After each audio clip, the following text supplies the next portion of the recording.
On this episode of the Law Firm Marketing Podcast, Australia's leading law firm management and marketing consultant, Ric Willmot.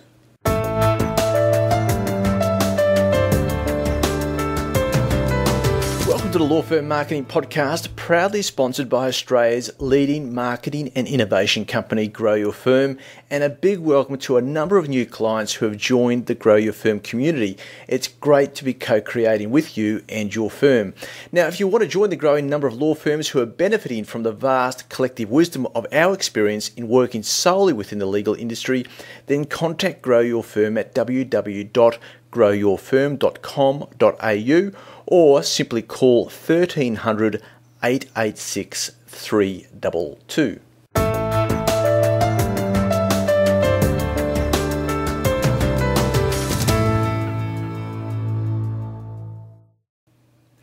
As you're aware, the Law Firm Marketing Masters series of podcasts, which brings to you over 8 hours of exceptional content from the world's leading law firm marketing and management experts, opens very, very soon. I urge you to pre-register your interest at www.lawfirmmarketingmasters.com. That's www.lawfirmmarketingmasters.com. Now, this series of podcasts is completely free, but will be available to subscribers only, so I really do urge you to pre-register your interest now.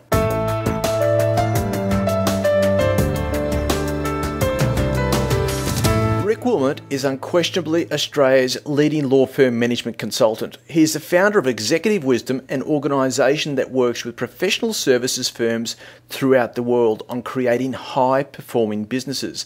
In this chat, which is an excerpt from the Law Firm Marketing Masters series of podcasts, Ric turns upside down some paradigms that your law firm might still be beholden to. Dan, welcome. Thanks for having me. My business is Executive Wisdom Consulting Group. So we're an organisation that improves individual and organisational performance in professional services firms, such as legal firms. So our whole premise is around improving the performance, whether that's the performance at a leadership or management perspective, or whether it's in business development and marketing, or whether it's internally with regards to increasing the performance and the output and the competencies of the people. So we get involved in nothing technically about the firms. We don't teach financial planners how to be better at financial planning. We don't teach lawyers how to be better at being lawyers. What we do teach is professional services firms how to improve the performance of their organisation to build revenues, profit, and asset value for the long term. Gotcha. So is this like a synonymous issue with many of the firms that you've worked with, that they find it difficult to try and grasp this whole concept of performance? No, they don't have a problem grasping it. The challenge is for them to change the mindset and break free of what is perceived to be the way we do things around here, to actually not only survive but to thrive. You see, I believe that many firms in professional services, they get caught with the curse of mediocrity. It's a comfortable curse because you can live with it, but you'll never actually grow with it. And if you remain too comfortable with mediocrity for too long, you can actually wither and die because the competition will eat your lunch. So I don't think they have a problem grasping the whole concept of improving performance. The challenge is for them to step out of the comfort zone and to attack it internally with themselves and their people to do what's necessary to make it happen, because it's a whole new world. I mean, like your business, Dan, wouldn't have existed 15 years ago. And now you're probably one of the most important people that professional services firms can get involved with. So times are changing, and the challenge for lawyers is to change with, forget about the old boys smoking club. That's gone.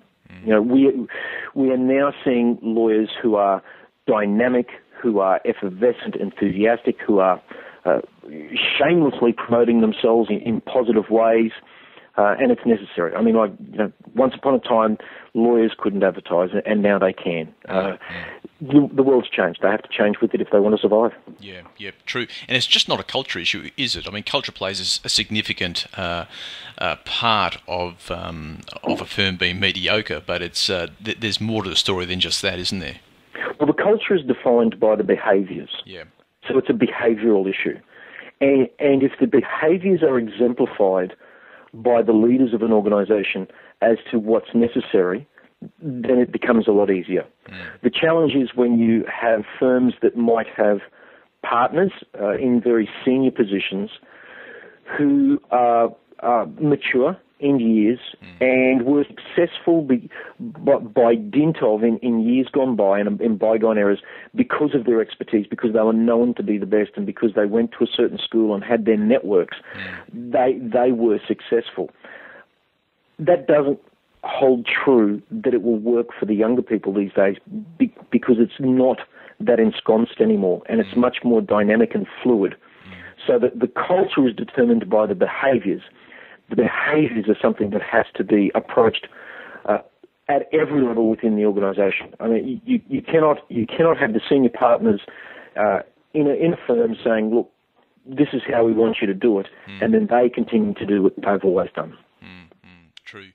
I was talking with a Betsy Munnell, who is a US law firm management expert, and Betsy was talking about the fact that there's this great abyss, if you like, between senior practitioners in firms and juniors, insofar as that there's very little mentoring or communication between the two, and as a result, the senior partners are retiring, and you've got junior partners coming up who don't necessarily have the depth of experience or wisdom that the older practitioners did have.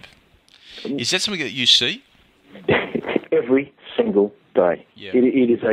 It is a huge problem, and Betsy's quite right. It is an abyss, and so it's incumbent upon, I believe, the mature people within the profession, within the legal profession, to realise that in their later years, when they're starting to slow down and they're enjoying the fruits of a very long and arduous career where they've worked extremely hard to get to where they've got, that it's going to be important, and I think it's incumbent upon them to give back to the profession, and give back to the profession by actually mentoring and coaching some of the younger people within the organisation.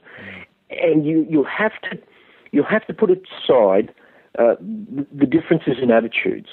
I mean, when they were a brand new, degree qualified lawyer entering their firm, they were probably hugely respectful and bowing whenever they passed a senior partner in the hallway, and that was the way it happened back then.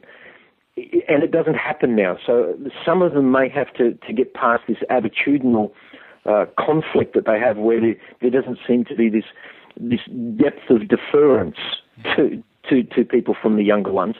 That doesn't mean they actually respect you any less.